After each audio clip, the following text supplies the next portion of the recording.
સંસારમાં વ્યવહારમાં જેટલી જરૂર છે એટલો જ વાણીનો ઉપયોગ કરવો. લોભિયાની જેમ એમાં આમ હાથ ટૂંકો રાખવો.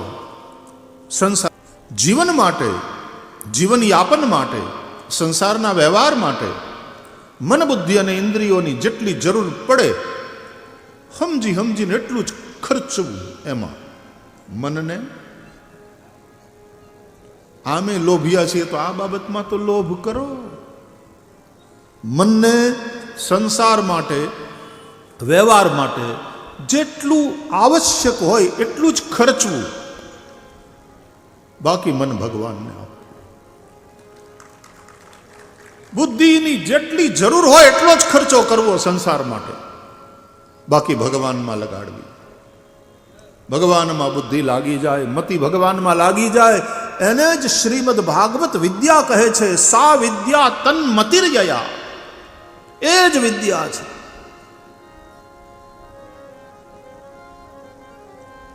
ભગવાનમય આપણી મતિ થાય, આપણી બુદ્ધિ ભગવાનમાં લાગે. વાણીની પણ સંસારમાં વ્યવહારમાં જેટલી જરૂર છે એટલો જ વાણીનો ઉપયોગ કરવો. લોભિયાની જેમ એમાં આમ હાથ ટૂંકો રાખવો. સંસારની બાબતમાં જેટલી જરૂર નહીં તો ન બોલ. સાધુ સંતો એટલા માટે મૌન રાખે છે. કદાચ બોલવાનું થાય તો કામ પૂરતું બોલે, એકદમ લોભિયાની જેમ.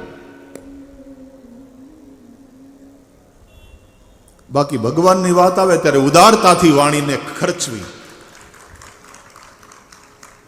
મનને પૂરું પૂરું ભગવાનમાં લગાડવું. ન્યા લોભ ન કરવો. ભગવાનની બાબતમાં હાથ ટૂંકો નહીં.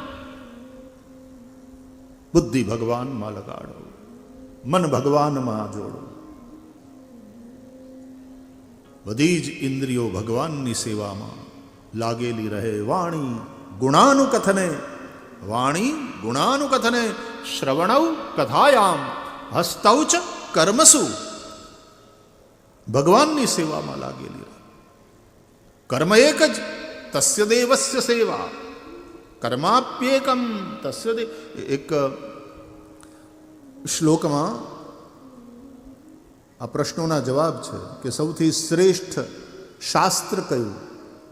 એકમેવ કોઈ શાસ્ત્રનો તમારે આધાર લેવો હોય તો એ શાસ્ત્ર કયું? કોઈ એક મંત્ર એનો તમે આધાર લો, એ મંત્ર તમને તારી દે, એ મંત્ર કયો? કોઈ એક કર્મ કયું?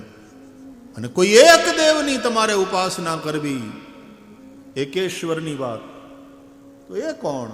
અને આ શ્લોકમાં એનો જવાબ આપવામાં આવ્યો કે એકમ શાસ્ત્રમ દેવકી પુત્ર ગીતમ.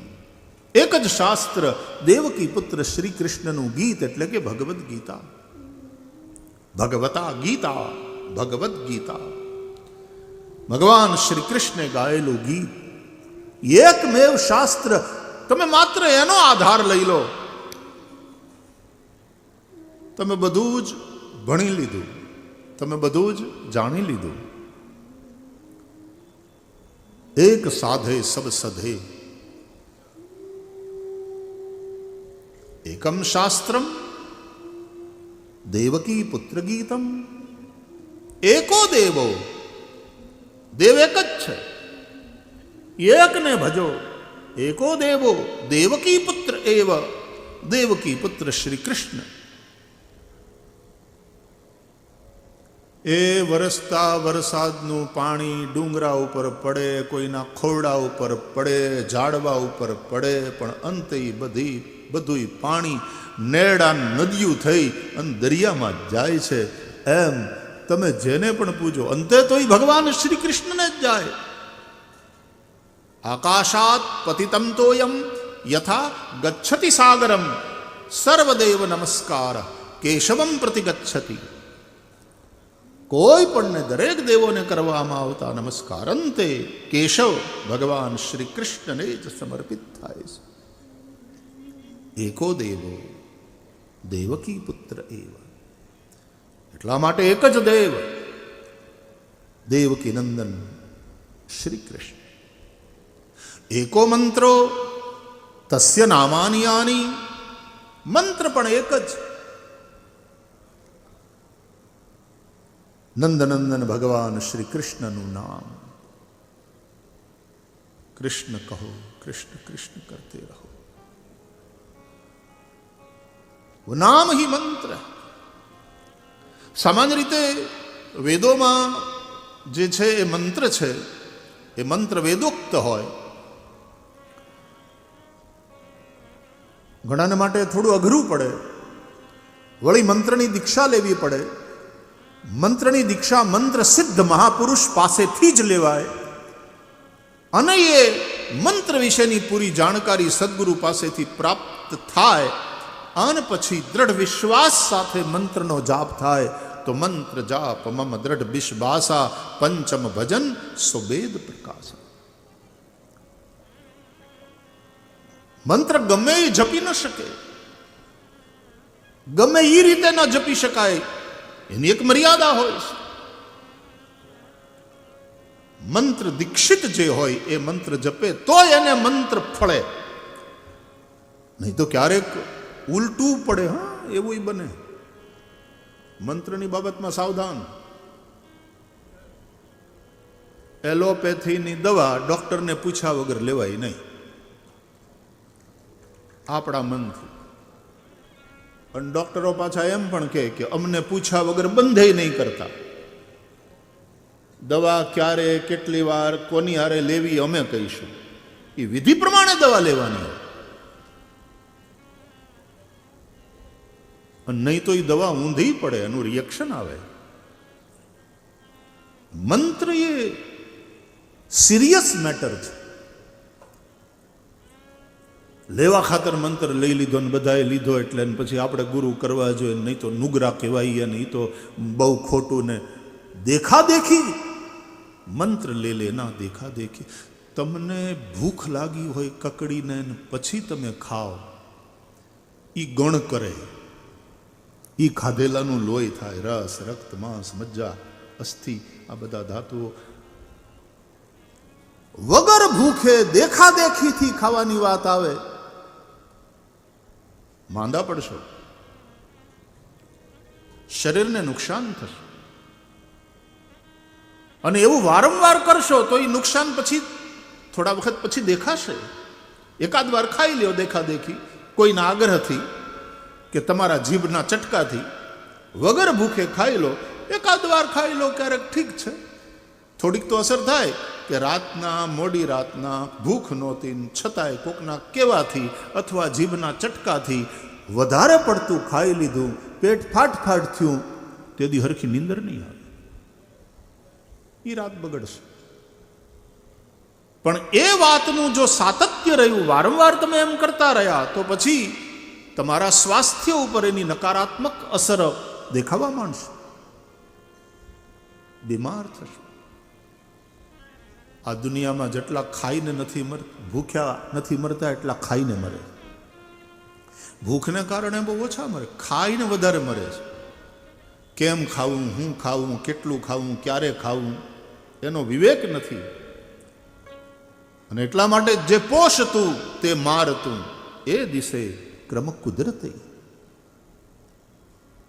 જે અન્ન આપણને જીવન આપે છે, પોષણ આપે છે, એ જ આહાર જીવન લઈ પણ શકે. જે દવાઓ રોગોથી આપણું રક્ષણ કરે છે, એ જ દવાઓ એનું રિએક્શન જીવનને હરી પણ શકે. એટલે મંત્ર છે એ સિરિયસ મેટર છે, કહેવાની વાત. દેખાદેખીથી નહીં. આપણને ભૂખ લાગે બરાબર, ખરા અર્થમાં ભૂખ લાગે. છોકરાને કકડીને ભૂખ લાગે ત્યારે મા પાસે જાય, મમ્મી ભૂખ લગી હે. એમ ખરા અર્થમાં આધ્યાત્મિક ભૂખ લાગે ત્યારે કોઈ સદગુરુ પાસે જવું, ત્યારે કેવું અમને મંત્ર, અમે જો યોગ્ય હોય તો અમને મંત્ર આપો. અને એવા કોઈ મંત્ર સિદ્ધ મહાપુરુષ પાસેથી જ મંત્ર લેવાય. મંત્ર એ બુલેટ છે, પણ પોતે ભજન કરીને મંત્રને સિદ્ધ કર્યો હોય તો એ બંદૂક છે. બંદૂક વગરની એકલી બુલેટ શું કામ કરે? કાનમાં ખાલી મંત્ર નથી ફૂંકતા, ઓલી બુલેટથી જેમ એમાંથી જેમ ગોળી નીકળે અને ઉતરી જાય એમ કાનમાં મંત્ર ફૂકે, હૃદયના એકદમ ઊંડા તળ સુધી એ મંત્ર એવી રીતે પહોંચે અને પછી જેમ જેમ જેમ જેમ જપતા જાઓ તમે તેમ તેમ તમારું શરીર મંત્રમય થતું જાય. આપણે ત્યાં એ મંત્ર જપતા પહેલા એ મંત્રના ન્યાસ કરવાની વિધિ છે સાહેબ. આ શાસ્ત્રોક્ત વિધિ છે. ગાયત્રી મંત્ર જપો એ પહેલા ગાયત્રી મંત્રના ન્યાસ કરે. ગાયત્રીનું અનુષ્ઠાન કરનારા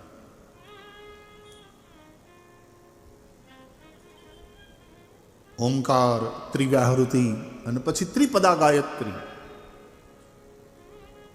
ઓંકારમાં પણ અ ઉ મ અને પછી અર્ધમાત્રા અને પછી બિંદુ. નિર્ગુણ નિરાકાર પરબ્રહ્મ નાદ સ્વરૂપ. અ ઉ મ એ ઉત્પત્તિ કરનારી શક્તિ, સ્થિતિ કરનારી શક્તિ અને સંહાર કરનારી શક્તિ. અને ત્રણ વ્યાહૃતિ ભૂર ભુવઃ સ્વઃ. ભૂઃ ભુવઃ સ્વઃ. આપણે જ્યાં જીવીએ છીએ ભૂરલોક કહેવાય. એના ઉપર અંતરિક્ષ ભુવરલોક, જ્યાં સુધી વાતાવરણ છે, અને એના ઉપર દ્યુલોક અથવા તો એને સ્વરલોક કહીએ. ભૂઃ ભુવઃ સ્વઃ. આ ત્રણેય લોકના ત્રણ ઉપાસ્ય દેવતાઓ અથવા તો એ ત્રણેય લોકમાં જેનું પ્રભુત્વ છે એવા ત્રણ દેવતાઓ અગ્નિ, વાયુ અને સૂર્ય. ભૂરલોક ઉપર અગ્નિનું આધિપત્ય, ભુવરલોકમાં વાયુ અને સ્વરલોકમાં સૂર્ય. આ સ્વરલોક એટલે સ્વર્ગ અને એમાં સૂર્ય એટલે આદિત્ય.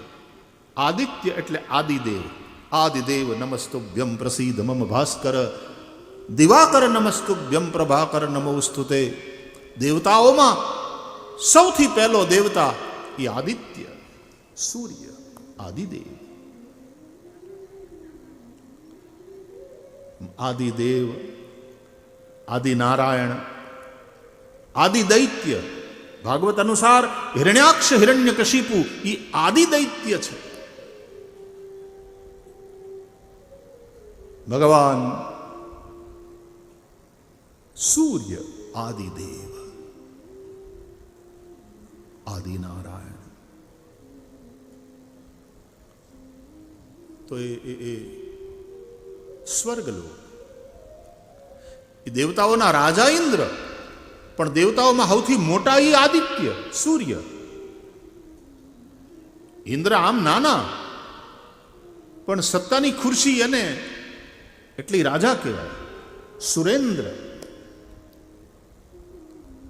પણ ઇન્દ્ર સૂર્યથી નાના. અને વામન એ તો ઇન્દ્રથી નાના પછી, એટલે ઉપેન્દ્ર. કશ્યપ અને અદિતિને ત્યાં ભગવાન વામન બનીને આવ્યા, ઉપેન્દ્ર કહેવાયા. એ ઉપેન્દ્ર વામનની કૃપાથી ઇન્દ્રાદિ દેવતાઓએ ગુમાવેલું રાજ પાછું મેળવ્યું બલિ પાસેથી. એ તો વામન બલિની પાસે ગયા અને 3 ડગલા પૃથ્વી માગી. આપણે એ ચર્ચા કરેલી. વામન અવતાર ભાગવતમાં બધા જ અવતાર ચરિત્રો છે. હરિ અનંત, હરિ કથા અનંત. ભગવાન અનંત છે, અનંત ગુણ ગણ નિલય છે. ભગવાનની લીલાઓ અનંત છે. અને તેથી સરસ્વતી પણ સ્વયં પૃથ્વી જેવડા કાગળમાં લખવા બેસે તો પણ એ કાગળ ભરાઈ જાય, પણ ભગવાનના ગુણો અને લીલાઓ એને પૂરા લખી ન શકાય. પૃથ્વી કા કાગજ કરું, કલમ કરું વનરાય, समुद्र की स्याही करूं तो ये हरिगुण लिखा न जाए। एवा अनंत गुण गण निलय वेदो पण जेने अंते नेति नेति कहीने पुकारे छे। एवा परब्रह्म परमात्मा आ परम अस्तित्व आ विश्व सत्ता जेनी शक्ति थी आखु विश्व चाले छे, अनंतानंत ब्रह्मांड पोताना उदरनी अंदर जे धारण करीने बैठा छे एवा परमात्मानो महिमा गाता गाता गाता जीभ थाके अने श्वास खूटे पण तोय भगवानना गुणोनुं पूरुं पूरुं अने यथार्थ गायन शेष अने शारदा पण न करी शके तो आपणे कोण। पण छतां तदपि कहे बिनु रहा न कोई, कारण वाणीनी सार्थकता एमां छे। भगवाने आपणने वाणी आपी तो ए वाणी भगवानना गुणानुं कथनमां लागेली रहे।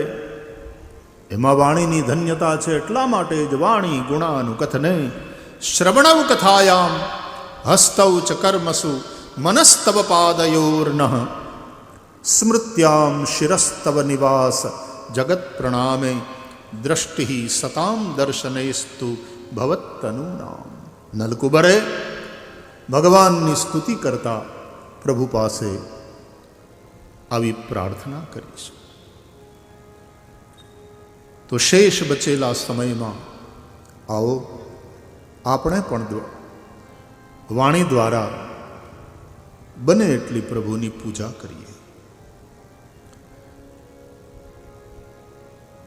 वाणीनो विषय भगवान नहीं,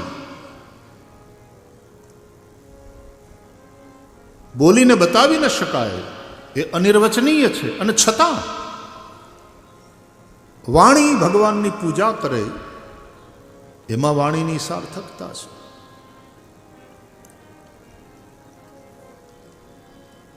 भगवान भगवाननुं स्वरूप, भगवानना गुणों, भगवाननुं सामर्थ्य, भगवाननी लीलाओ आ बधानुं गायन, एनुं श्रवण आ बधुं ज भगवाननी वाङ्मयी पूजामां आवे। भगवद् गीतानो पाठ करो, रामायणनो पाठ करो, भागवतनो पाठ करो,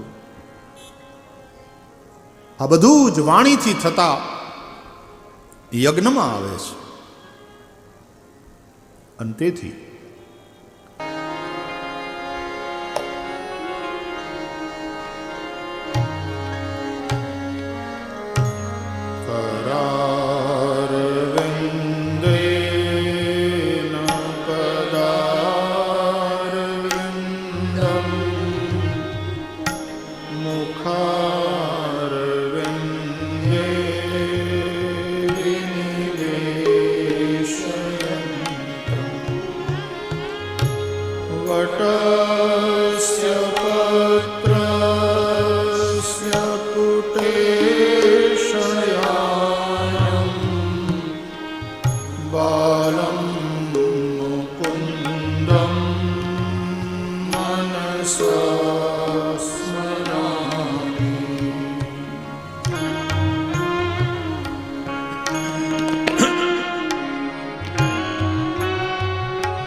अद्यादिकं मोह वशाद गोचर गोविंद दामोदर माधवेति।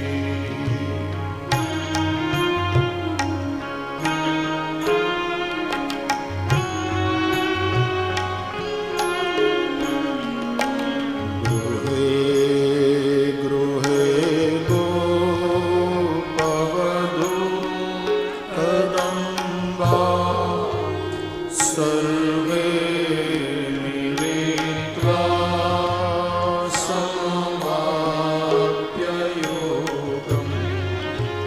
पुण्यानि नामानि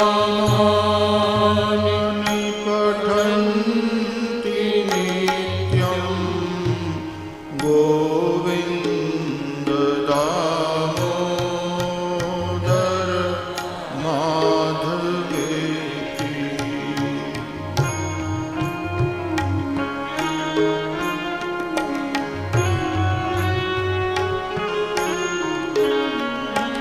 सुखं शयानानिलये निजेति नामानि विष्णो प्रवदन्ति मर्त्या ते निश्चितं तन्मयतां व्रजन्ति गोविन्द दामोदर माधवेति।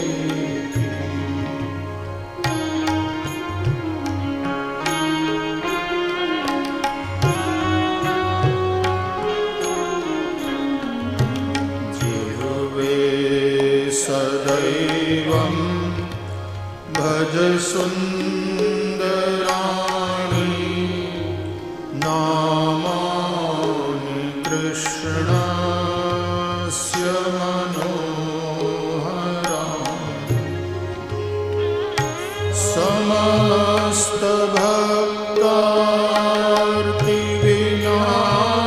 समस्तभक्तार्तिविनाशनानि गोविन्द दामोदर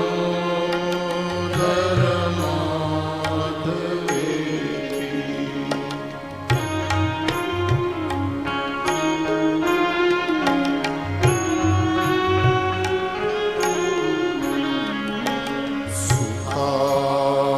सुखावसाने इदमेव सारं दुःखावसाने इदमेव ज्ञेयम् देहावसाने इदमेव जात्यं गोविन्द दामोदर माधवेति।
सखे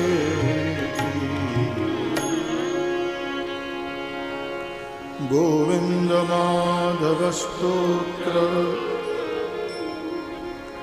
प्रेम से पाठ जो करे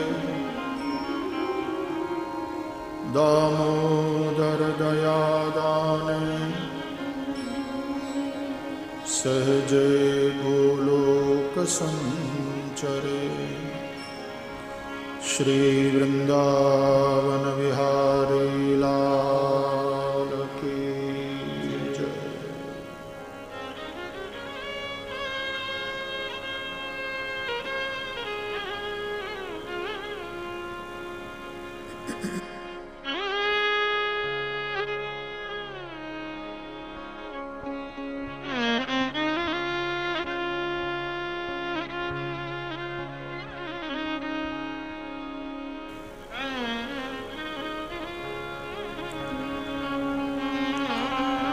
श्री शुक उवाच एकदा गृहदासीषु यशोदानन्दगेहिनी कर्मान्तरनियुक्तासु निर्ममन्थ स्वयं दधि यानि यानिह गीतानि तद्बालचरितानि च दधि निर्मन्थने काले स्मरन्ती तान्यगामिनी